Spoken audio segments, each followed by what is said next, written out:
వీక్షకులందరికీ నమస్కారం. ముందుగా మిర్చి రైతు సోదరులకి గుడ్ న్యూస్. గుడ్ న్యూస్ అంటే ధరలు మధ్యస్థంగా మోడరేట్గా ఉన్నాయి. మరీ ఎక్కువ కాదు, మరీ తక్కువ కాకుండా ఉన్నాయి. పంట పరిస్థితి కూడా ఆశాజనకంగా లేదు. నల్లతామర విపరీతంగా వెంటాడుతూ ఉంది. కొన్ని ప్రాంతాల్లో వైరస్లు, తెగుళ్ళు కూడా విపరీతంగా ఉన్నాయి. దిగుబడులు ఎకరానికి సగటున 10 క్వింటాల దిగుబడి వచ్చే పరిస్థితులు కూడా కొన్ని ప్రాంతాల్లో లేవు. కొన్ని ప్రాంతాల్లో అయితే బాగానే ఉన్నాయి, కానీ కొన్ని ప్రాంతాల్లో పరిస్థితులు దారుణంగా ఉన్నాయి. దీంతో కొన్ని వెరైటీస్ 16,000, 17,000, 18,000 దాకా కొనుగోలు చేస్తున్నారు. గుంటూరు సమీప ప్రాంతాల్లో కోల్డ్ స్టోరేజీల్లో ఇంకా ఒక 24 లక్షల టిక్కీల వరకు స్టాక్స్ ఉన్నాయి. అది పెద్ద సరుకేం కాదు, ఎందుకంటే ప్రతిరోజు 1,00,000 టిక్కీల వరకు కోల్డ్ స్టోరేజ్ నుంచి బయటకు వెళ్ళిపోతే ఒక నెల రోజుల్లో మొత్తం క్లియర్ అయిపోద్ది.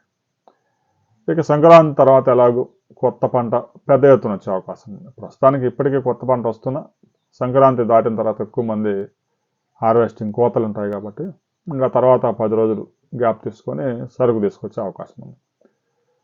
ఇక తాజాగా అమెరికా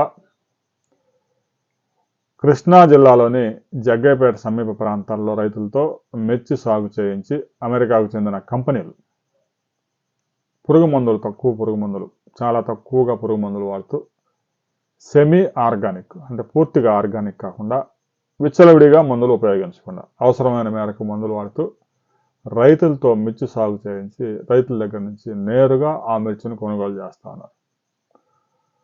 ముఖ్యంగా కెమికల్స్ వల్ల అమెరికాకి చాలా కాలంగా మిర్చి ఎగుమతులు ఆగిపోయాయి. అయితే చైనా నుంచి కూడా మిర్చి పెద్ద ఎత్తున ఎగుమతులు లేకపోవడంతో అమెరికా నుంచి నేరుగా కంపెనీలు, ముఖ్యంగా ఫార్మా రంగంలో పనిచేసే కంపెనీలు రైతుల దగ్గర నేరుగా పర్యవేక్షణకి ఒక అధికారిని నియమించి పెద్దగా కెమికల్స్ లేకుండా రసాయనాలు, ఏదైతే ప్రమాదకరం కాని రసాయనాలు వాడుతూ జగ్గయ్యపేట సమీప ప్రాంతాల్లోని గ్రామాల్లో పెద్ద ఎత్తున మిర్చి సాగు చేయించి మార్కెట్లో ఉన్న ధర కన్నా కూడా ఎక్కువ వారికి చెల్లించి, ఎందుకంటే రసాయనాలు వాడకం తగ్గించడం వల్ల దిగుబడులు తగ్గే అవకాశం ఉంది కాబట్టి రైతులకు ఎక్కువ ఆఫర్ చేసి పంట సాగు చేస్తున్నారు.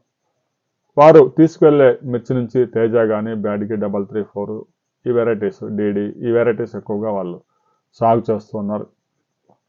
మిర్చి నుంచి బరువును తగ్గించే మందులు తయారు చేస్తున్నారు.